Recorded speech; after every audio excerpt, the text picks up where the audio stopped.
हमारे सभी दर्शकों को सादर प्रणाम। जय श्री कृष्ण। विवाह गुण मिलान करते समय यदि आपकी मिथुन या कन्या राशि है तो जिसके साथ भी गुण मिला रहे हैं, ग्रह मित्रता देखना बहुत आवश्यक है। तो मिथुन और कन्या राशि की मित्र राशियां कौन सी है, सम राशियां कौन सी है, शत्रु राशियां कौन सी है, आज इसके बारे में जानेंगे। इससे आपको यह पता लगेगा कि किस राशि से विवाह करें। मिथुन और कन्या राशि वाले किस राशि से विवाह करें तो अच्छी स्थिति रहती है। भकुट और नाड़ी के बारे में भी छोटी सी जानकारी इस वीडियो में दी जाएगी, इसलिए ध्यान से इस वीडियो को पूरा देखें, क्योंकि इस विषय को समझने के बाद ही आप वास्तविक स्थिति पर पहुंच पाएंगे। तो यदि आपकी मिथुन राशि है या कन्या राशि है, चाहे लड़का हो चाहे लड़की, गुण मिलान कर रहे हैं और विशेषकर घर बैठे ही मिलान यदि सॉफ्टवेयर से कर रहे हैं तो यहाँ पर इस विषय को समझना बहुत ज़रूरी है। जहाँ राशि मित्रता होती है वहाँ बहुत सारे दोष कट जाते हैं, दोष दूर हो जाते हैं। और विशेष बात यह है कि भकुट दोष यदि नहीं है तो उसके साथ गुण और जुड़ जाते हैं, तो उससे मिलान और ज़्यादा शुभ हो जाता है। वहाँ गुण बढ़ जाएंगे तो मिलान अच्छा हो जाएगा। अब यहाँ पर मैंने मिथुन और कन्या दोनों राशियों को इसलिए लिया है कि इन दोनों राशियों का स्वामी, एक एक बात को आप चाहें तो नोट कर सकते हैं। मिथुन और कन्या राशि, मिथुन अर्थात 3 नंबर वाली राशि, कन्या अर्थात 6 नंबर वाली राशि। कुल 12 राशियाँ हैं। कुंडली में यदि 3 नंबर अंक पर चंद्रमा लिखा हुआ है तो आपकी मिथुन राशि है, और 6 नंबर अंक पर चंद्रमा लिखा हुआ है तो आपकी कन्या राशि होगी। तो इस बात को भी नोट कर लें, यहाँ चंद्र राशि की बात हो रही है और इसी से गुण मिलान देखते हैं। सूर्य राशि से गुण मिलान नहीं देखते हैं। तो आप अखबार में भी या कहीं टेलीविज़न पर भी रोज़ अगर राशिफल पढ़ रहे हैं या सुन रहे हैं तो वहाँ पर आपको चंद्र राशि देखनी पड़ेगी।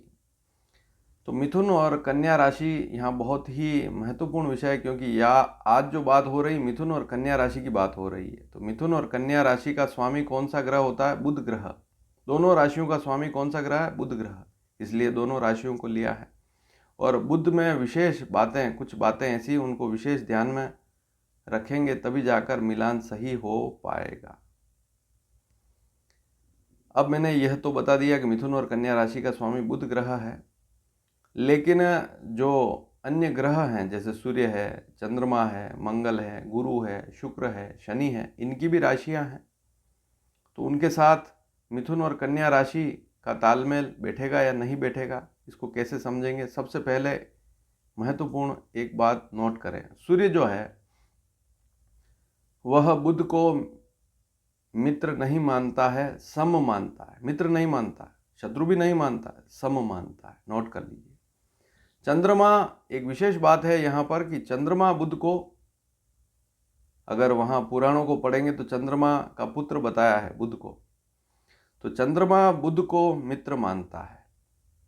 ये बात भी नोट कर लीजिए, शत्रु नहीं मित्र मानता है। लेकिन आगे इसी विषय को थोड़ा ध्यान से समझें।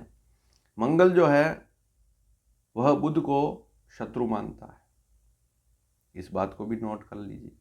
गुरु जो है वह भी बुध को शत्रु मानता है। शुक्र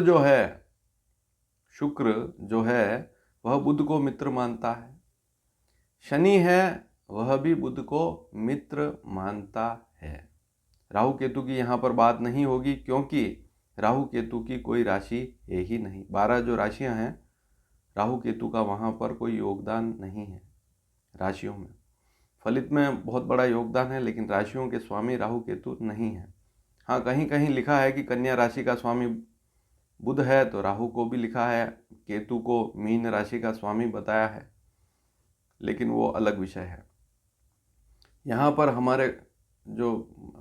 हमें जो समझना है वह इन 7 ग्रहों को ही समझना है, राहु केतु को नहीं लेना। अब बुध क्या मानता है, किसको क्या मानता है? बुध जो है वह सूर्य को मित्र मानता है। अब सूर्य मित्र नहीं मानता, सम मानता है, लेकिन बुध सूर्य को मित्र मानता है। तो यहाँ मित्र वाली स्थिति ही हो गई सूर्य और बुध की। बुध जो है वह शुक्र को भी मित्र मानता है। तो ये बात भी नोट कर लीजिए, क्योंकि ये परिस्थितियां समझनी होगी, इन स्थितियों को समझना पड़ेगा। तो बुध शुक्र को मित्र मानता है, शुक्र भी मानता है मित्र, तो यहाँ अति मित्र वाली स्थिति होगी। शुक्र तो सबसे ज़्यादा अच्छा मित्र हो गया। फिर उसके बाद सूर्य का नंबर आया। मंगल, गुरु और शनि, इन तीन ग्रहों को, मंगल, गुरु और शनि, इन तीनों को बुध सम मानता है, ना मित्र ना शत्रु। लेकिन यहाँ पर ध्यान देने वाली बात यह है कि मंगल गुरु दोनों बुध को शत्रु मानते हैं, इसलिए मंगल और गुरु तो बुध के शत्रु होंगे ही। लेकिन शनि मित्र मानता है बुध को, इसलिए वह मित्र वाली स्थिति वहाँ पर बन गई। अब चूंकि चंद्रमा यहाँ पर बुध को मित्र मानता है, लेकिन बुध चंद्रमा को मित्र नहीं मानता है, तो यहाँ चंद्रमा एक सम वाली स्थिति है, ठीक ठीक स्थिति है। चंद्रमा की एक ही राशि होती है, कर्क राशि। तो कुल मिलाकर रिजल्ट क्या निकला? रिजल्ट यह निकला कि बुध के मित्र कौन हुए? सूर्य, शुक्र और शनि, ये मित्र हुए। और सम में मान लें तो चंद्रमा हो गया सम की स्थिति में, ठीक ठीक स्थिति में देखें तो चंद्रमा हो गया। हालांकि बुध चंद्रमा को शत्रु मानता है, इस बात को नोट कर लीजिए। तो मैं तो जनरली वहाँ शत्रु वाली स्थिति ही देखता हूँ, लेकिन फिर भी आगे और समझेंगे इस विषय को। अब मंगल और गुरु जो है, दो ग्रह और बचे, वे शत्रु हो गए बुध के। तो यहाँ चार्ट निकल कर आ गया आपके सामने, मंगल गुरु शत्रु हो गए, चंद्रमा सम और शत्रु के लगभग ही है, सम है, ठीक ठीक स्थिति है, और सूर्य, शुक्र और शनि, ये तीनों बुध के मित्र हो गए। तो इससे आपको यह पता लग गया कि अब मिथुन और कन्या राशि के कौन तो मित्र हैं।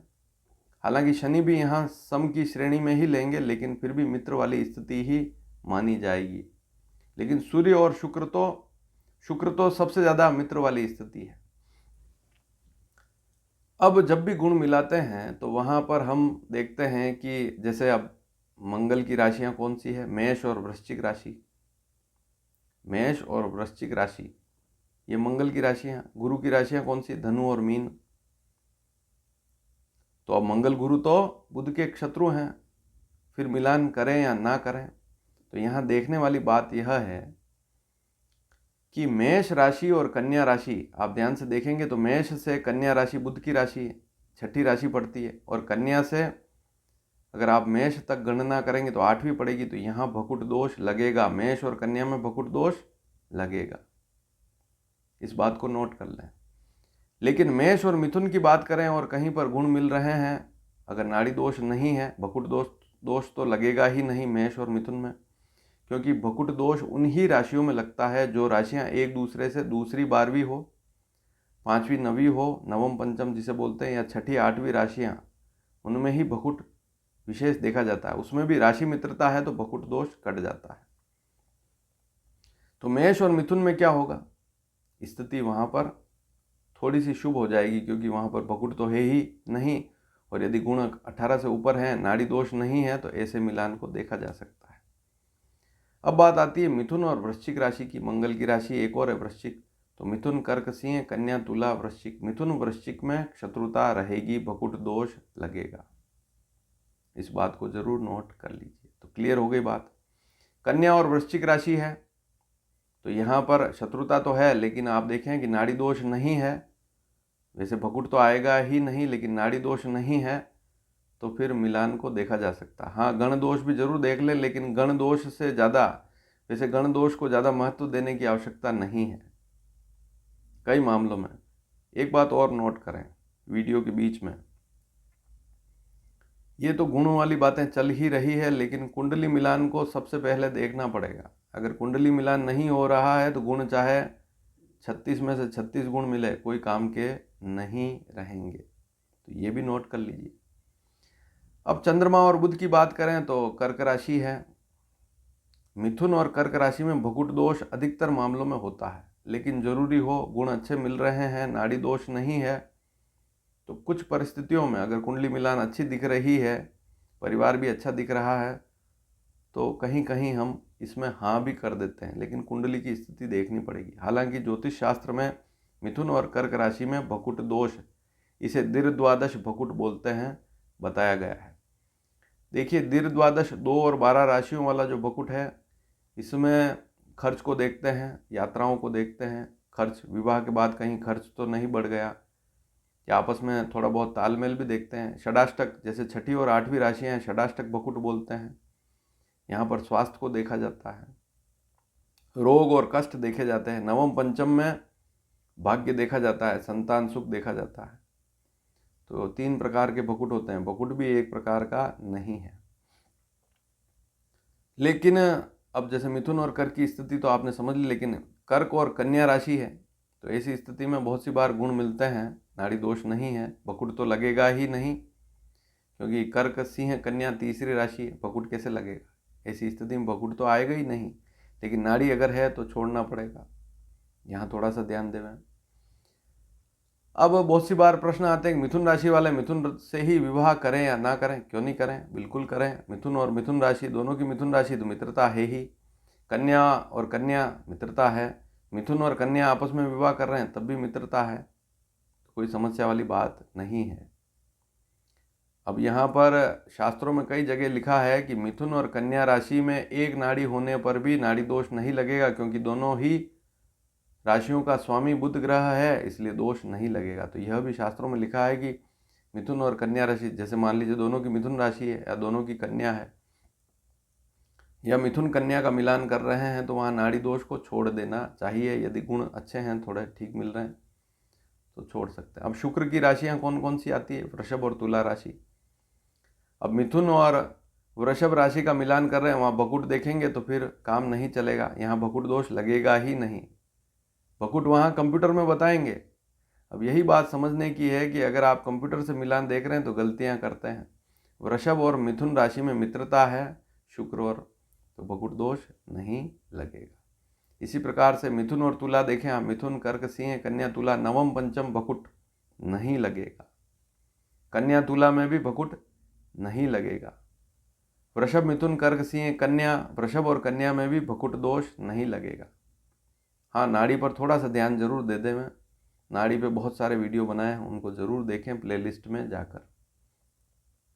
लेकिन वापस वही बात, कुंडली मिलान जरूर देखें। अब गुरु की बात करें तो मिथुन और मीन राशि में कई बार अच्छे गुण मिलते हैं, कर सकते हैं। कुंडली मिलान अच्छा है तो विवाह हो सकता है, कोई दिक्कत वाली बात नहीं। कन्या से मीन देखें तो कन्या और मीन राशि में भी कई विवाह हुए हैं, लेकिन वहाँ थोड़ी ईगो वाली स्थिति भी देखनी पड़ेगी, क्योंकि एक गुरु की राशि है, एक बुध की राशि है। यदि गुरु की राशि जिसकी है, आपकी नहीं है, मान लीजिए आपकी कन्या या मिथुन है, अगले की धनु या मीन राशि है, तो उसका ईगो कितना ज़्यादा, अभिमान तो नहीं है, या नौकरी में उसको पैसा ज़्यादा तो नहीं मिल रहा, वहाँ थोड़ी छोटी छोटी बातों पर ध्यान देना पड़ेगा, क्योंकि वह गुरु है। फिर तालमेल, थोड़ा सा गुण अच्छे मिलने के बाद भी थोड़ी सी समस्या रहती है, क्योंकि राशियों में पूर्ण मित्रता, जैसे कहते हैं, मित्रता नहीं है। गुण तो मिल रहे हैं, बहुत सी बार देखेंगे आप कन्या और मीन में, मिथुन और मीन में, या धनु और कन्या में। लेकिन अब यहाँ एक बात नोट करें, मिथुन और धनु राशि, मिथुन कर्क सिंह कन्या तुला वृश्चिक और धनु 7वीं राशि है, यहाँ पर भी गुण, ऐसी बकुट वाली कोई स्थिति नहीं है, लेकिन यहाँ पर देखना पड़ेगा कि नाड़ी तो नहीं है, इस बात पर ध्यान जरूर दें। गुण अच्छे मिल रहे हैं तो कोई दिक्कत वाली बात नहीं, तो बकुट जनरली इसमें देखा जाए तो नहीं लगेगा। अब शनि की राशियाँ आ गई, तो शनि में कहीं कहीं लिखा है कि कुंभ और मिथुन राशि हो, कन्या और मकर राशि हो, तो यहाँ पर थोड़ा सा बकुट दोष बताया गया है। लेकिन कुंडली मिलान अच्छा है, तो इसको भी आप चाहें तो छोड़ सकते हैं। शनि कोई इतना बड़ा शत्रु बुध का नहीं है, शनि बुध को मित्र मानता है। हाँ, अगर आपकी मिथुन और कन्या राशि है और आपको ही रिश्ता पसंद नहीं है, अगर मकर और कुंभ राशि से संबंधित, जैसे मिथुन और कुंभ का विवाह हो रहा है और मिथुन राशि वालों को कुंभ वाला लड़का या लड़की पसंद नहीं है, तो फिर छोड़ दें। तो थोड़ा वहाँ पर मिथुन राशि वालों, क्योंकि बुध की स्थिति थोड़ी, बुध वहाँ उसको सम मानता है, तो प्रैक्टिकली भी देखना पड़ेगा। अब क्या बचा, सूर्य की राशि सिंह राशि। तो सिंह राशि और कन्या राशि में भकुट दोष नहीं लगता है। मिथुन और सिंह राशि में भी विवाह होता है, नाड़ी दोष देखें, बाकी बड़ी कोई स्थिति दोष वाली यहाँ पर नहीं है। और कौन बचा? सूर्य हो गया, चंद्रमा हो गया, गुरु हो गया, मंगल हो गया, शुक्र हो गया और शनि हो गया। और बुध से विवाह कर सकता है, कोई दिक्कत वाली बात नहीं है। तो पूरा वीडियो आपने ध्यान से सुना होगा, इस विषय को समझा होगा। नाड़ी दोष जरूर देखें, बकुट वाली स्थिति शुक्र की राशि के साथ नहीं लगेगी, यह भी आपने जान लिया। बार बार प्रश्न आते हैं कि मिथुन और तुला या वृषभ और कन्या, इसमें शादी करें कि ना करें। क्लियर हो गई बात कि इसमें बकुट के गुण जुड़ जाएंगे। जो गुण आपको मिले हैं ना, उसमें 7 गुण और जोड़ दो अपनी तरफ से। कई ऐसे पंचांग भी हैं, कुछ ऐसे सॉफ्टवेयर भी हैं, वहाँ पर गुण जोड़ कर दिए हैं बकुट के। और ज्योतिष शास्त्र में भी लिखा है कि जो दोष नहीं हो रहा उसके गुण जोड़ सकते हैं। वीडियो कैसा लगा? अगर अच्छा लगा हो तो इसको अधिक से अधिक शेयर करें, ताकि ये भ्रांति जो है दोष वाली, बकुट दोष वाली, यह समाप्त हो सके। हर एक व्यक्ति को इस वीडियो का लाभ जो है मिलना चाहिए। धन्यवाद। जय श्री कृष्ण।